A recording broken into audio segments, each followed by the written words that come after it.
My wedding dress was hanging in the living room, glowing softly under the sunlight that poured through the window. Ivory lace, hand-stitched sleeves, delicate but strong. Just like I wanted to feel on the day I finally became a bride. I'd invited my family over to see it. Just a small moment. Something I thought we'd remember. My dad walked in first, followed by my sister Ivy. She barely looked at me. Her eyes went straight to the dress. I was beaming, heart full. "Isn't it beautiful?" I asked. Dad didn't smile. He sat down, quiet, heavy, like he was about to deliver bad news. And then he did. "I've been thinking," he said, carefully. "It's your duty to consider what's best for the family. Ivy's been struggling." Ivy tilted her head, smiling like the cat who already swallowed the canary. Dad continued, "She's always been special. You know that. This wedding, maybe it should be hers." My ears rang. I thought I misheard. I blinked. "What are you talking about?" "She's fragile," he said. "You've always had more strength. You can get married anytime. But Ivy, she needs this now." I stared at him, then at her. And Ivy had the audacity to shrug and say, "He's a good man, Ratch. I think he'd be happier with me." She was talking about Lucas. My fiancé. My wedding. No shame. No guilt. And my mother? Silent. Not even in the room. Like she knew what was coming and didn't want to look me in the eye. They weren't asking me to share something. They were asking me to give it up. All of it. The venue I picked. The date I chose. The man I loved. And what's worse, they thought I would. Because I always had. I looked down at the engagement ring Lucas had picked with shaking hands and more love than anyone in that room had ever shown me. I looked back up. My voice didn't shake. "Okay," I said quietly. "You can stop planning. Because none of you are coming." Ivy blinked. "What?" "You're uninvited," I said. "All of you." Then I picked up the dress, my dress, walked out of my childhood home, and shut the door behind me. My name is Rachel Moore. And from wherever you're watching this video, stay with me. Because when they tried to give my wedding to my sister, I didn't just take it back. I took everything they thought I'd sacrifice. I've spent most of my life being asked to understand. Understand Ivy's condition. Understand Ivy's moods. Understand that Ivy can't handle pressure the way you can. I was 5 years old when I first noticed it.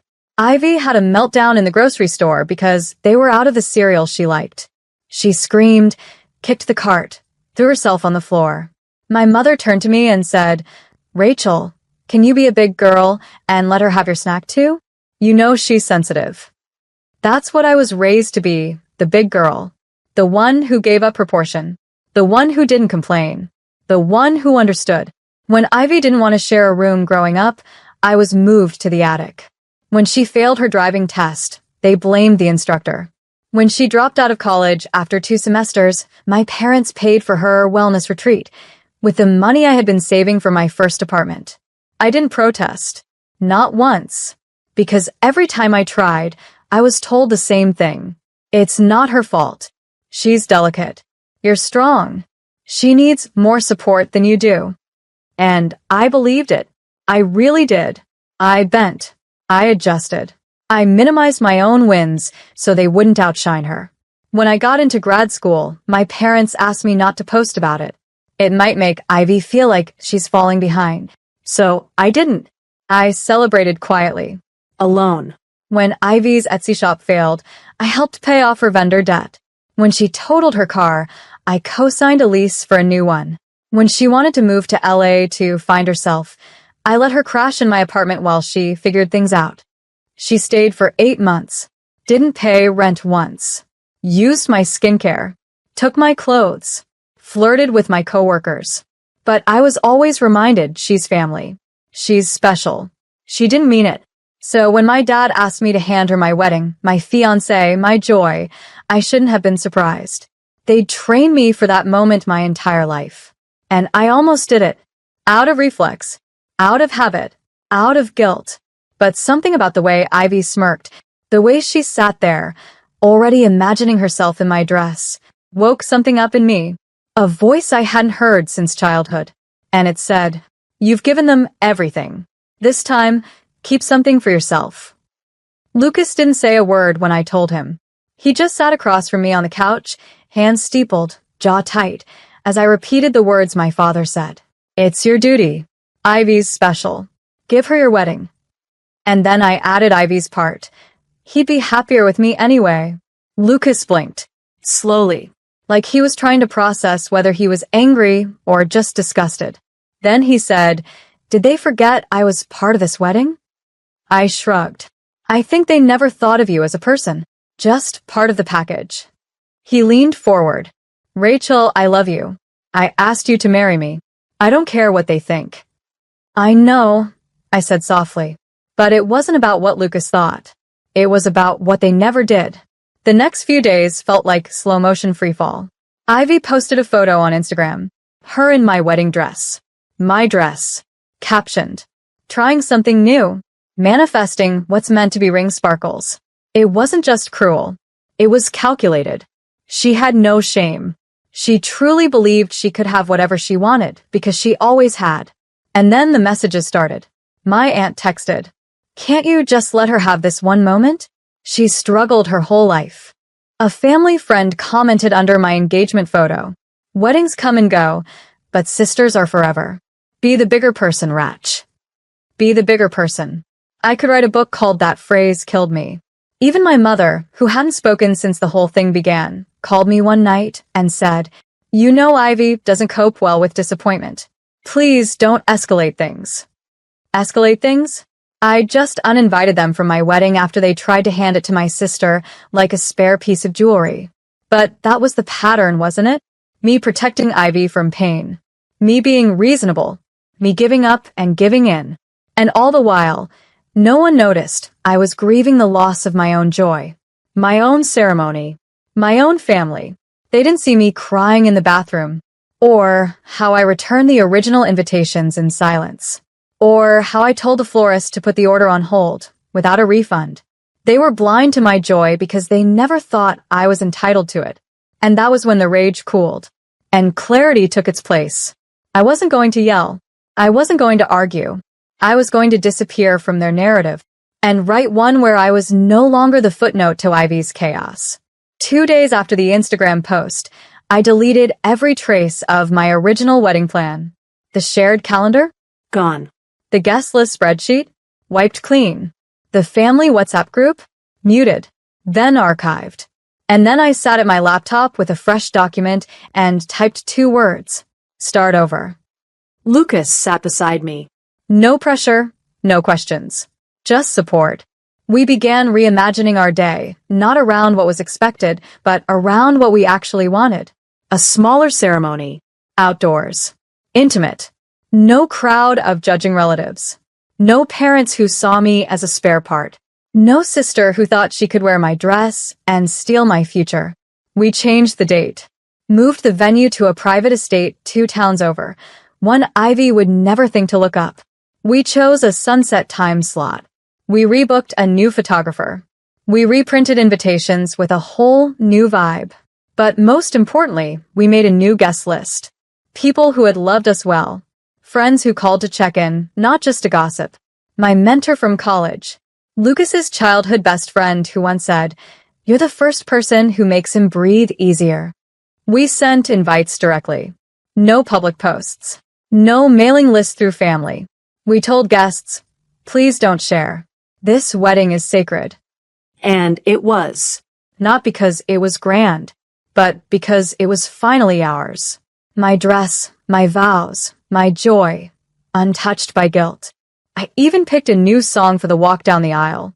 A softer one. One that felt like a goodbye to everything I used to carry. The day before our wedding, I sent one final message. To my parents. To Ivy. It said, "The wedding has moved. You will not be receiving the new location. There is nothing left for you to take. I don't need your blessing. I just needed your absence." I didn't send it to hurt them. I sent it to reclaim something I didn't even realize I had surrendered. My name. My love. My voice. And as Lucas kissed my forehead that night and whispered, "You ready for tomorrow?" I smiled and said, "I've never been more ready for anything." The original wedding date arrived like a storm cloud waiting to burst. Ivy posted a photo of herself that morning, sipping coffee, face full of makeup, captioned, "Today's the day," as if she'd manifested her way into someone else's life. My father reposted it on his story with, "Proud of my girls. Big day for the family." Lucas and I saw it from the dressing room of our real wedding venue, a sun-drenched garden lined with white orchids and soft lanterns. I was already in my gown. A new one. Simpler. Softer. Mine. No family heirlooms. No veil borrowed from a mother who didn't defend me. Our officiant was a friend who'd known Lucas and me since we were just co-workers eating lunch out of paper bags. The seats were filled, but only with people who knew what we'd survived. Who knew this wasn't just a wedding. It was a reclamation. While I was adjusting my bouquet, my phone buzzed. It was a message from a florist. "Hi, Rachel. Just confirming we canceled the arrangement at the old venue per your request." Some guests still showed up confused. I pictured it, my father, standing in a dark, undecorated ballroom, waiting for a wedding that would never happen. Ivy, dressed in my first gown, holding a bouquet she arranged herself, wondering why the music never played. And then another message popped up from an old high school friend who I hadn't invited. "Hey, your sister's having a meltdown outside the Elmview Hotel. She's screaming at the staff saying it's her wedding and everyone's late." I handed the phone to Lucas. He read it, laughed once, then kissed my hand. "You ready?" he asked. I nodded. We walked toward the archway, lined with friends who stood as I entered, not out of obligation, but joy. I never once thought about who wasn't there, because I finally realized you don't need the people who taught you to disappear. You need the ones who help you take up space. After the ceremony, we posted one photo. Just one. It was us under the lanterns, holding hands, smiling without fear. The caption read, "Surrounded by love." No guilt invited. No mention of what happened. No retaliation. Just truth. The comment section filled fast. "You look so peaceful. This is what happiness looks like." Real love doesn't come with terms. My father didn't comment. My mother didn't call. Ivy deleted all her posts by the end of the night. And I danced. For the first time, not because I was expected to show up, but because I chose to. And that made all the difference. The fallout didn't happen immediately. That would have been too easy. It trickled in one awkward message at a time. My cousin Josh texted first. "Hey, were you actually married this weekend? I thought I was going to Ivy's wedding." Then my dad's coworker commented under our photo. "Congratulations, Rachel. Beautiful wedding. Surprised your folks didn't mention the change." Publicly, my family tried to spin it. They claimed I had a breakdown, that I changed the wedding plans without telling anyone. Ivy posted a crying selfie with a caption. "Some people would rather see you sad than see you shine. I'll rise anyway." But the story didn't stick, because while they were busy managing optics, the truth was unraveling everywhere. Guests from the original wedding day started sharing what they saw. Ivy throwing a tantrum in the hotel parking lot. My dad yelling at the hotel staff for not fixing it. My mom sobbing on a bench, whispering, "She actually did it, she went through with it."